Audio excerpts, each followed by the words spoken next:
Hello, hello. Welcome once again to another edition of Quoth the Raven, Louis Bright Raven. I'm your host, Louis Bright Raven, 30-year veteran writer, illustrator, editor, and publisher of comics, science fiction, fantasy, horror, and role-playing games. And it is December 7th, 2002. We're having a much delayed episode. This has been kind of a mess this week. Between internet service or lack thereof, has been kind of keeping my ability to get this episode on air stymied. We finally got there. So this week is this episode is a crowdfunding discussion and review season. But first, we got to answer some questions. So let's go ahead and do that. Our first question of the day is what happened to the weekend shows and sales this past week? Well, part of what happened was internet problems, and part of what happened was not having enough stuff ready to do the actual sale. That'll be corrected this weekend. So this weekend, the 10th and 11th, we will do the live draw and sales. So be sure to do that, and I'll show you some work that's going to be available that weekend, this upcoming weekend, shortly. Our next question. What are your thoughts about the situation with DC Comics and Warner Discovery countersuing creator Chris Wozniak over the script he pitched for Batman, which allegedly is the source material or plagiarized by the writers who did Robert Pattinson's Batman film? This is from multiple parties. This is a complex situation. One thing I am annoyed with Chris about is he keeps saying this is some sort of unprecedented situation. It is not. This is standard practice, standard operating procedure for Marvel and DC. When I'm trying to think of his name, Marv Wolfman went after Marvel for Blade, they countersued him. When Steve Gerber went after him for Howard the Duck, they countersued him. When I was going to take legal action against Marvel for taking stories of mine and using them after they rejected them and or kill feed them, which they did 8 times between 1989 and 2002. My attorney told me straight up, this is the first thing they're going to do is countersue you. So unless you have a buttload of money to go years and years in court and let them mud rake you and kill your reputation in the business, don't do it. That's why I didn't sue. So I'm not really sympathetic to Chris on that level, but as someone who's been screwed by the man in that respect, I do feel sympathy for him. But unfortunately, that's the nature of the beast. I don't really see where he's going to win. But, maybe he'll get lucky. We'll see. Next question.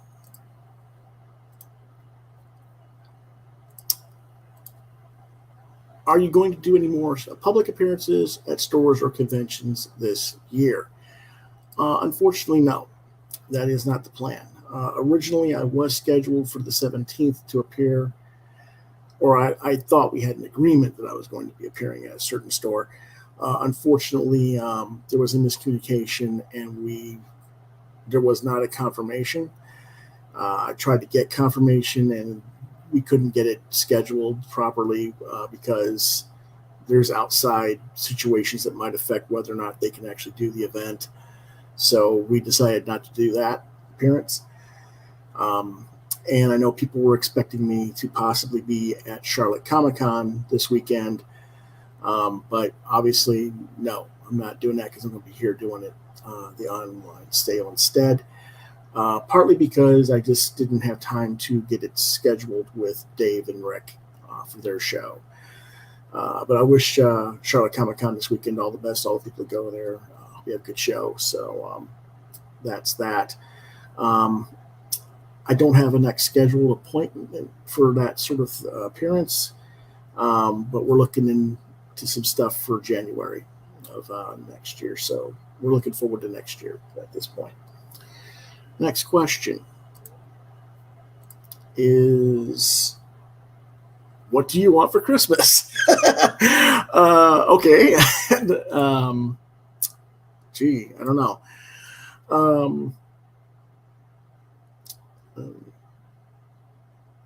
Several million viewers or subscribers for the channel so I can get this thing monetized. How about that? That'd be nice.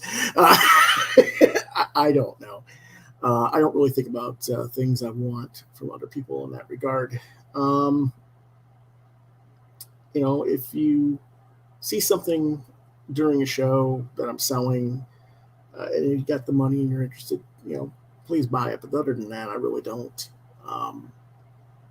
have a whole lot of wants in that regard. So, of course, I wish everyone else, good health and happiness for the season. So that's pretty much that, I think. So if you have questions or for the show, best thing to do is just email me at quotheravenlbr72@gmail.com, subject QTR Q&A. Alrighty then. Let's go ahead and get into our review for the day. This is a crowdfunded book I received recently. 2 books. And it's from a guy in France by the name of Thomas Bonneau, also known as AtomCyber. First book is Silence Volume 1, Mothership. It is $5 Euro or $5.25 American. Of course, creator publisher is Thomas Bonneau, aka AtomCyber. The genre is science fiction erotica. This is a mature reader's book. This was originally released in November of 2020. They had a reprint available with this order was released in October 22, I guess. It's 10 pages, black and white, at A4 size, which is 8.3 by 11.7 inches. So it's a little bit of an odd size in a way, but you can still put it in a magazine book and it'll be fine. What it's about. This is a silent comic where a female astronaut boards a mysterious starship and gets taken by the AI of the ship as a living battery, and the ship takes off after it's linked up with her. Not exactly an earth-shaking plot. I mostly bought the book just because I really like Bonneau's artwork, and I really wanted to just look at the artwork and enjoy the artwork. I'd ordered this with the second volume, which is STARSEED, which we'll also talk in a minute, via Kickstarter. And I really didn't have any idea what this first volume was going to be. But overall, I think Bonneau, or AtomCyber as he prefers to be called, has respectable storytelling skills and storytelling pace, and it's a relatively straightforward story. There is some level of open interpretation as to the context of the story. Is the pilot astronaut meant to be boarding this ship, and does she have familiarity with the ship's AI, or doesn't she? It can be read and interpreted either way, and it doesn't particularly matter which interpretation you care to get through the visuals. It works either way. I do think at 10 pages it was a little short, a little truncated, but if this had been the first chapter presented in, say, Heavy Metal magazine, it would have been just fine. So I really can't complain about the length. Visually, the style of the artwork is absolutely superb. It's a mixture of both European and Asian manga influences, and the artist has a keen level of fine line control with his ink work. I don't know for sure how much of this is traditional. It looks like most of it is traditional, with inks with watercolor and possible digital touch-ups in Photoshop, but it is quite gorgeous to look at. He here is some of the artwork from Volume 1. And I think you can see the European Mobius type influences in here. The I'm trying to think of his name. Give me a second.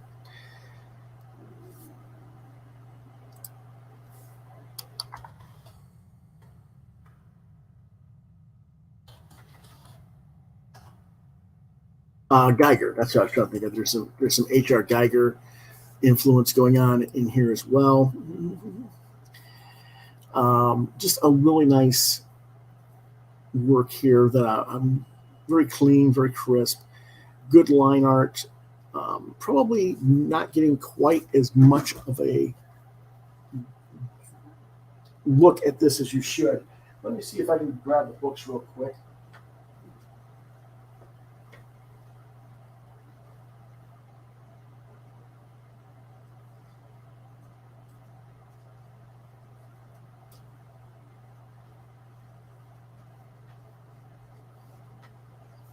Okay, I've actually got the physical books here. This is you can see it's a little bit larger size from a regular 8.5 by 11 book, which, you know, I'll give you an example. My art book, Wingman, you can see it's just a little bit larger than that. But we'll go ahead and open this up again, and I'll show you that scene in a little more detail. I wish my stomach would stop growling. Here we go. This is a lot better for you guys. You can see a lot more of the detail.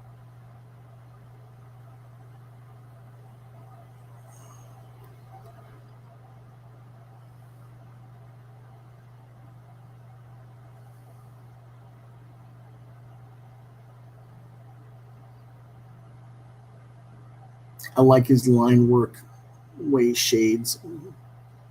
It's kind of scratchy, but it's done in a very specific manner to still create the right effect.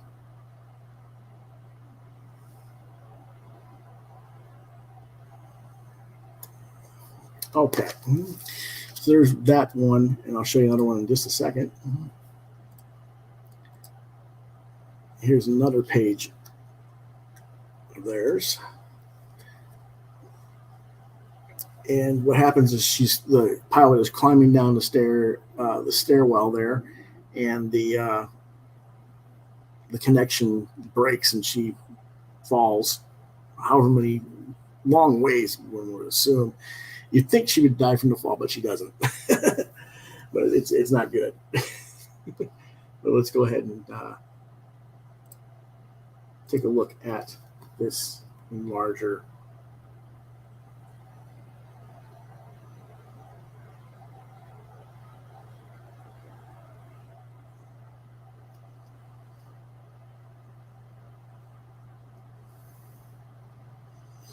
Now, what happens next after she survives the fall, which she does survive, is she goes into that pool of water that you can see there in that last panel. And that's where the AI connects with her through wires and ports and stuff. And it, you know, basically like on the cover, grabs her in the chest and grabs her in other areas, other orifices, shall we say. Like I said, this isn't an erotica piece. It is a mature reader's book. But anyway, overall, pretty decent work. Enjoyable for what it is. The second book is STARSEED, and it's 10 euros or 10.50 American. It was released in November 2022. It has 24 pages, so it's more than double the page count of the first issue. And I'm presuming that this is a continuation from the story of the first issue, and that the female pilot's ship crash lands on a planet where the ship more or less disintegrates and leaves her stranded on the planet.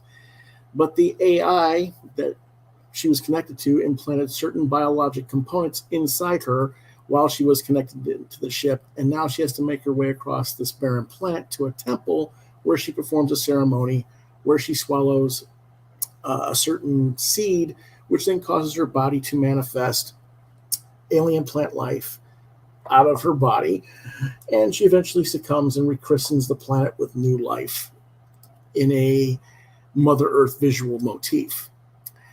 Now, what I think of this is I've seen this concept in film and comics plenty of times before. I even edited such a story back in the 1990s for a college buddy, Darren Peterson. So in terms of the concept, the story didn't really wow me. Whoops, sorry about that. Gotta get that arrow out of the way there. But the artwork is absolutely gorgeous to look at, and I think it's certainly worth the money I spent to get the 2 books for the artwork alone. And I'd like to see what the artist could do with a more original concept moving forward. Because this obviously has a bunch of nudity and sexual overtones and visuals, this is a mature readers only series. It would have fit perfectly into Heavy Metal magazine. I would like to see what AtomCyber could do with some more mainstream assignments, like an Aliens series or cover assignments for some of the more buff-built female characters and mainstream superheroes like She-Hulk or Captain Marvel from Marvel, because he's really good at muscle definition on bodies for women. Not just here, but in other work. If you go online and look up AtomCyber, you'll see some.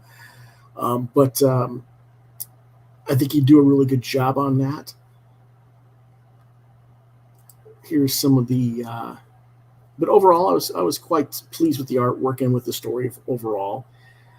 It's just something I'd seen before, and I would like to see something different. But he does do an exceptional job in his expression and telling of the story. I give the first volume 4 stars, and I give the second volume 4.5.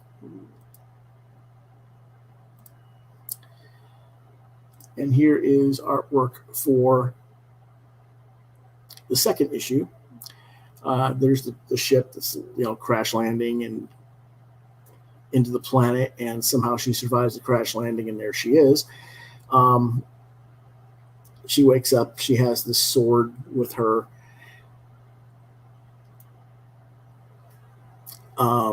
She still has a sort of connected to umbilical cord of sorts to the ship. It breaks off and everything, and she realizes that it's left something in her. She starts puking up, so on, and then she goes forward towards the temple. I'm not going to show some of the other stuff because it gets a little bit too risque, I guess you could say. But it's well done work for what it is. No problems with it. I'm going to go ahead and pull this out and show some more of the artwork here. This is where she gets to the temple with the sword. And she puts the sword into a slot for a ceremony, and then the hilt, you see that little round piece of the hilt that opens up, and that's the seed inside that she'll end up swallowing. Let me see if I can.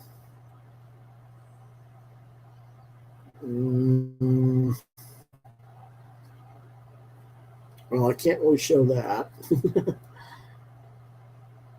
Yeah, okay.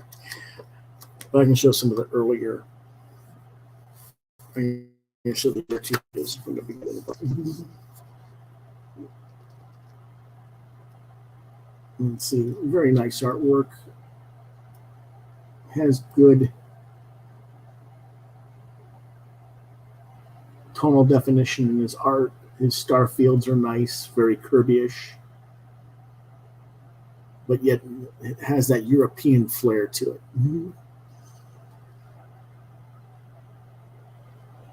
He creates a good amount of depth perception, even though his line weight is very uniform.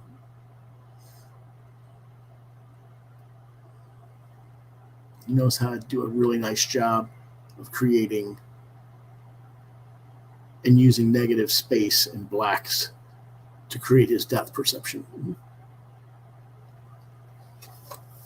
So again, this one I give 4.5, and the first one I give 4. Okay, that's our reviews. Now we are going to be talking about some Kickstarters today as well. So let's go ahead and move on with that. Our first one is going to be, his name is Wrath, number 1 through 3.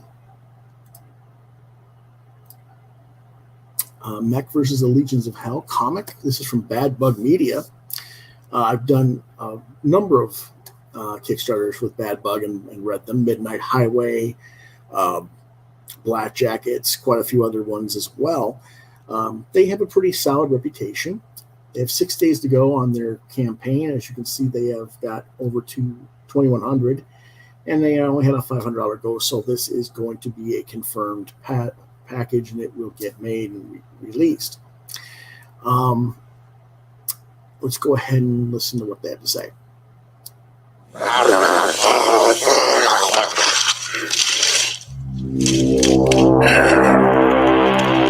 In the barren wastelands of this scorched earth, all who opposed the Legion were made into examples.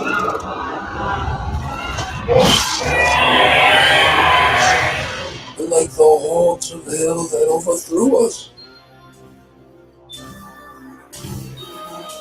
our Savior came.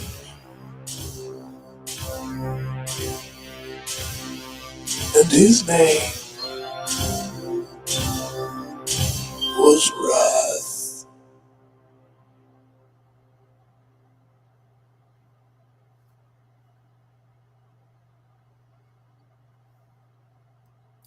Okay, what is this about? Basically, post-apocalyptic era where this cybernetic mech is protecting humanity, or what's left of it, from the hordes of monsters at the Western Gate. This is a 5-issue limited series, and you're getting 1 through 3 in this particular campaign optioned to you. If you like Pacific Rim or Mad Max, you like heavy metal, you like Warhammer 40K, this is something that you might be interested in. Each issue is apparently a 24-page full-color saddle-stitch comic. This particular issue is written by Chris Jerome and Mike Tenner. The art is by Dave Mims and Jason Smith, with letters by Dave Lentz. And I know that Mike Tenner is the writer for the first 2. I don't know if Chris was writing some of the other issues earlier or not. But it looks fun to me. I hadn't seen this one before. I probably just missed the campaigns. It happens. Actually, issue 1 is 32 pages and issue 2 is 24 pages. So you've got 2 24-pagers and a 32-pager. Cool. And it looks like Jerome just came in on the 3rd issue, so that's cool. Artwork looks solid.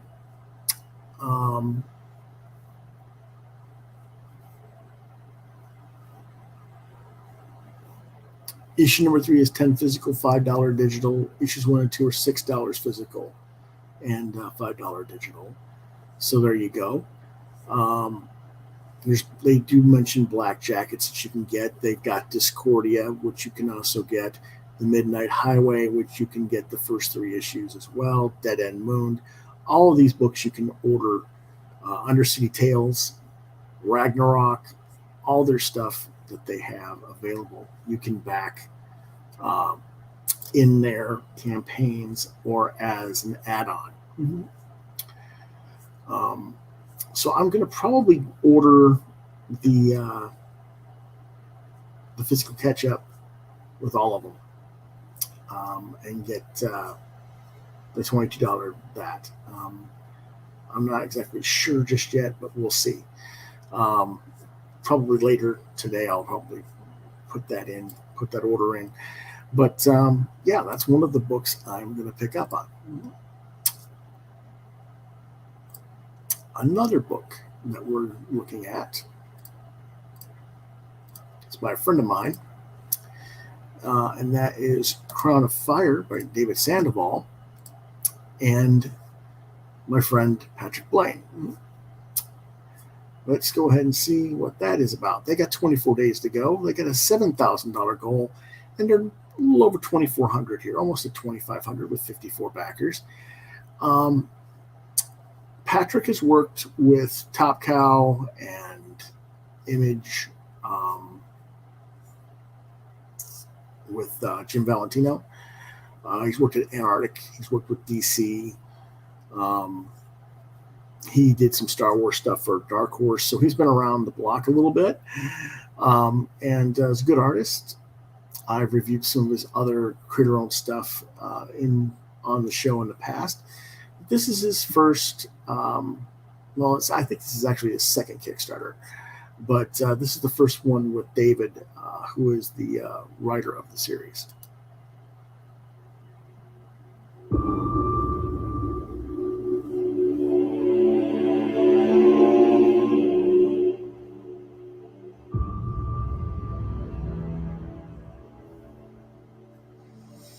Now, there's two versions. You can get the nude version, Inferno, or you can get one that does where they're covered.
I say there's a standard edition suitable for all ages where the women are covered, and then there's the Inferno edition where the women are nude.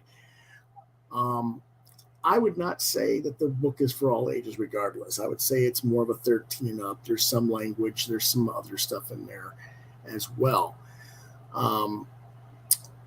But the main thing here is the artwork is pretty nice stuff from Patrick. He's doing digital painting over his pencil work. Some people might be a little more critical. I don't know of it. I can't really say.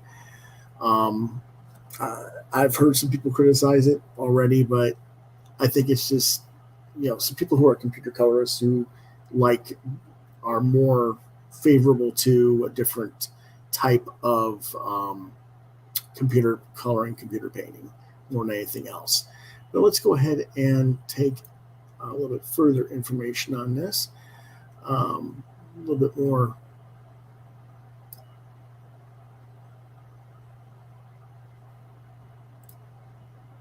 standard look at Patrick's work. Again, this is all digital painted work by him.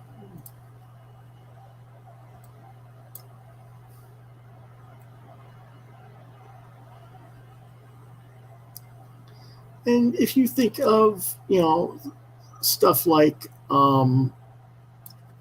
Sinbad and the Seven Voyages and stuff like that, that's kind of what, or Pirates of Dark Water, that's kind of what this is in the vein of. Written, of course, by David Sandoval and Patrick doing the fully painted work. I don't know how many years they've been working on it, but for quite a while, I know that. It is printed at 8 by 12 with a hardbound cover, so it's more of a European graphic novel type style rather than the standard American comic size. Again, they're offering it in 2 versions. They say it's suitable for the entire family. Again, visually maybe, but language, I would say it's more of a PG-13 type story.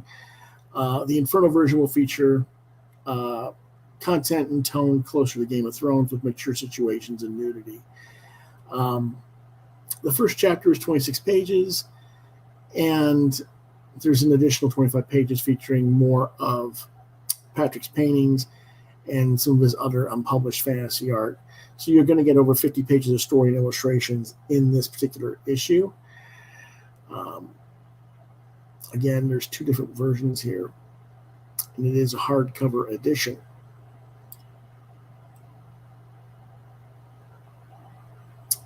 You can get a digital copy for $15.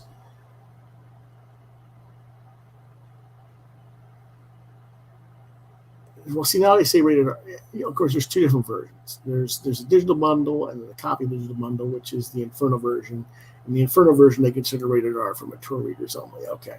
You can get a T-shirt, which is the standard edition, or the Inferno edition. In other words, you can get a T-shirt with this cover or that cover.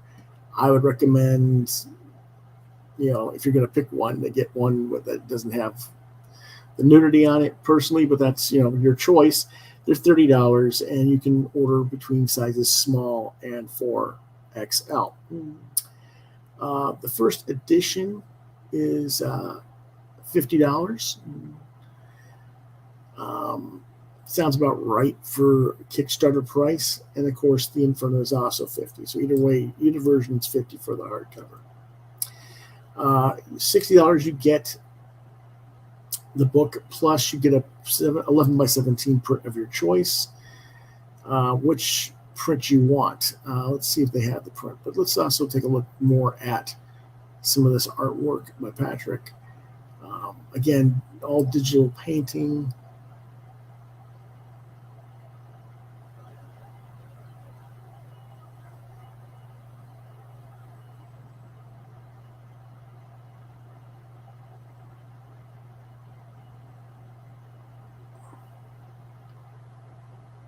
Apparently, they think the sea witches, or whatever they are, think that the humans have broken an agreement about not going in certain ocean territory.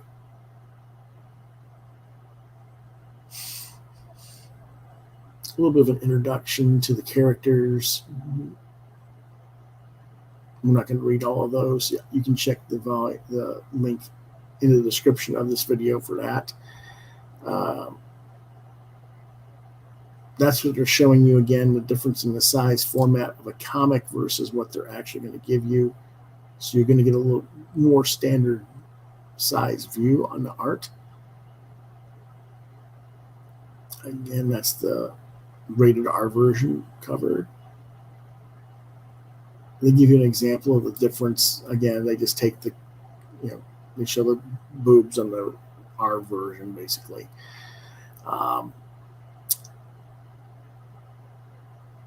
Here's some of the gallery preview.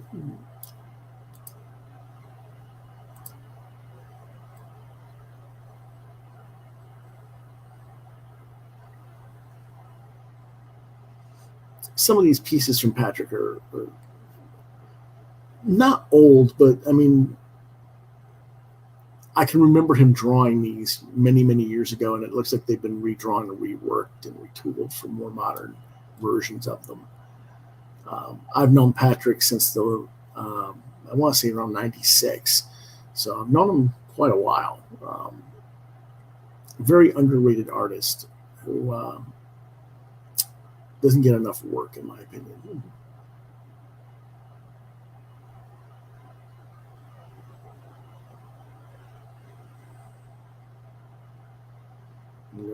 Sure they are. And okay, here are the rewards again. You can get both of the books, 50 each or 100 for both. here are the prints that you can get. You can get some of these characters that are more unique, or you can get a Poison Ivy print, or the lead female from the story here. So, I mean, there's, pretty cool stuff here.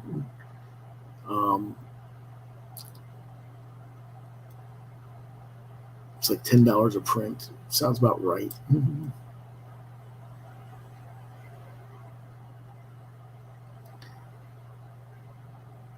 There's what the t-shirts look like. And actually, Inferno Light, you can actually get the Inferno because they don't actually have her nude. She has the it's the print version with the cover on over her boob. So you can get either one you want and get a pretty nice shirt there. Again, those are $30 each. And then there's packs as well to consider. I don't know exactly which one I'm going to get yet. As far as what exactly I'm going to order. I'm going to order the PG version. I don't really need to see nude characters. I don't really care one way or the other. But I don't know if I'm going to get a print or I'm going to get a t-shirt or what yet. Of course, they do have stretch goals. If you get to 10K, everybody gets a print.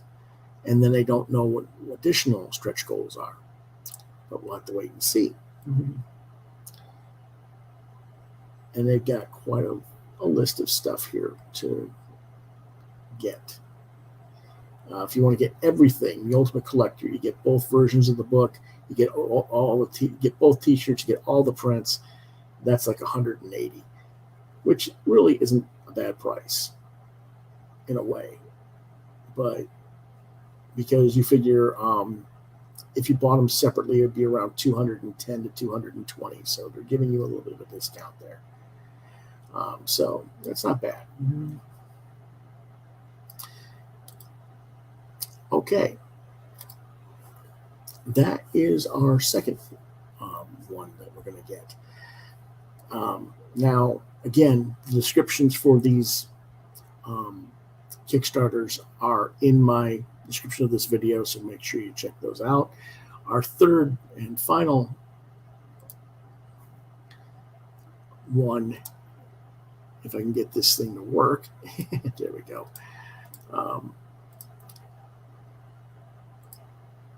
is called System Error.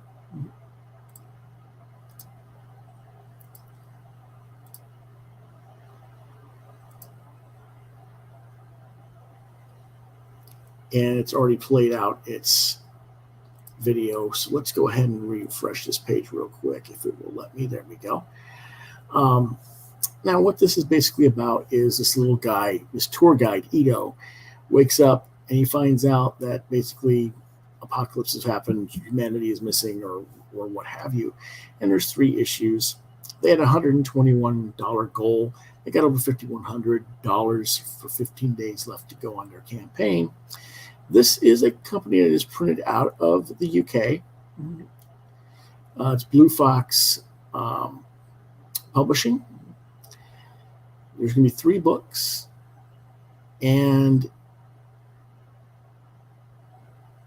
it's deserted British landscape. And he's trying to find people to help, more or less. Through 6 issues, the reactivated Ito becomes, he's facing many challenges posed by a robot strewn environment with no control by humanity. And you can also get a number of other books that the company has released, including Sparks and the Fallen Star by Lyndon White, Gone by Simon Burks, Lyndon White, and Julian Fuentes. So you can actually buy all 3 issues of System Error and the 2 other books in PDF or in print. The whole physical collection is $42, which is probably what I'm going to end up getting, because I have never seen any of these books before, and they all look interesting to me. So that's probably what I'll end up buying. And if you want to see a free preview, they actually give you a free preview of the book on their campaign page. So you can actually look at the book. But it looks like the art looks pretty solid for what it is. It just looks fun to me. I like a lot of different, diverse range of artists, though. So you have to see what you do, But retailers can actually get the book. They give discounts as well for promoting titles. Now, this particular book is written and drawn by Phil Chapman.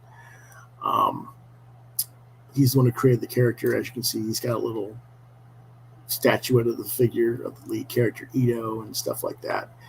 And so this book is actually done by Phil Chapman, but the other books are also done by Simon Burks, who is the co-publisher of the company, and so on. So again, you can get a PDF for like £2, the physical for £5, the catch-up PDF for £6, catch-up £15 for all 3 issues, or the whole thing for physical. They say £44, £42, whatever it is going to be. I'll get those most likely. And there's also a hardback edition, so you can get a hardback edition for some of these other books as well. And all the books are guaranteed. If you don't like them, you can return them, apparently. So there you go. Not very many people offer a money-back guarantee that if you're unhappy with the product that you've acquired, as long as you return them undamaged within a month of receiving them, they will return your pledge money to you. So that is a very cool thing. So those are our 3 that were for our crowdfunding this time. Some other person just came up with me and asked me about the if I knew anything about the Indiegogo scandal. The Indiegogo scandal. Well, for those who don't know what that is, there's at least 18 campaigns on Indiegogo that are supposedly Comicsgate associated that have been shadow banned. And what that means is if you go on to Indiegogo, you can't find them naturally. You have to know the exact link to the page to get to them. So why that's going on, it's been said there's a glitch. I've noticed on Indiegogo that there's a lot of stuff missing in the comics section, that there's a lot of stuff that's really, really old now being featured. So I don't know if Indiegogo is like revamping everything and trying to find if there's an actual glitch that just happened to affect them, or if there's something else going on. I haven't contacted Indiegogo. I know that several members of Comicsgate are looking into formal investigation and legal action. But exactly where that stands, I don't know. I haven't been informed. But yeah, it's kind of a mess over there right now. And to be truthful, I'm not a big fan of Indiegogo for part of that reason. It's not that I don't support Indiegogo books. I do. I don't really care what platform the product is on. If I believe in a product, I'll back it. But I'm finding that with both Indiegogo and Kickstarter, there have been some issues for creators in more recent times. And I think that people have been asking me where the future of crowdfunding goes. I think it's going to start being where people either start visiting other platforms that are getting made as we speak or have already launched. I recently talked with Jamie Jones, who does The Baboon, and his newest book is on a different platform. Let me check that real quick here. I don't remember the name of it. That's why I need to go check it real quick. Whoops. What was the name of that one?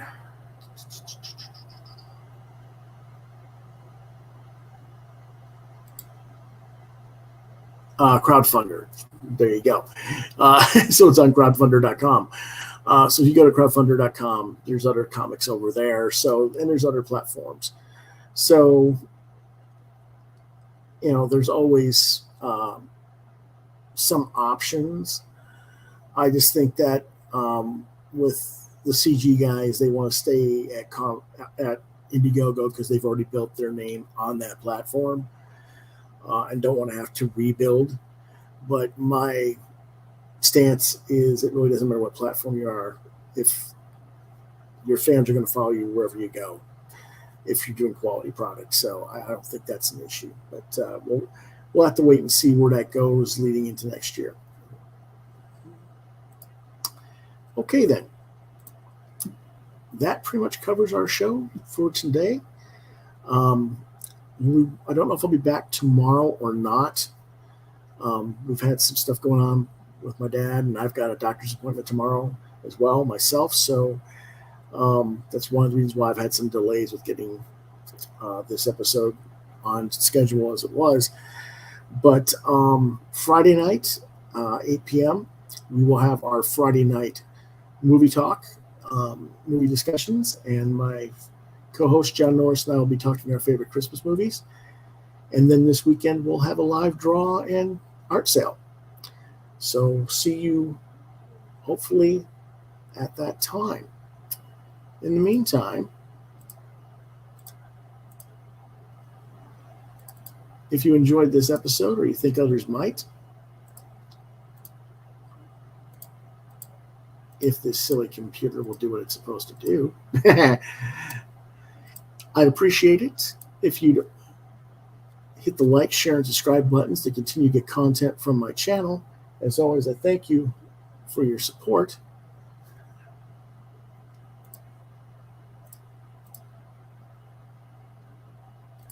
If you have questions, comments, you want to commission me for artwork, anything like that, you can reach me on Facebook at Lewis.BrightRaven, on Twitter at LewisBrightRave2. I do recommend the Facebook instead of Twitter. I really don't use Twitter much. Never did, even before Elon Musk got it. Usually all I do is post links to episodes. But anyway, you can see more of my artwork at deviantart.com/BrightRaven. That will be changing in 2023 as well. I might not have the DeviantArt site after this year. I don't know yet. We'll see. But you've been watching Quoth the Raven, Lewis Bright Raven, exclusively on YouTube. You can email me at quoththeravenlbr72@gmail.com. If I don't get back to you within a day or two, try lewisbrightraven@yahoo.com. That is all for now, folks. Have a great day. We'll see you next time.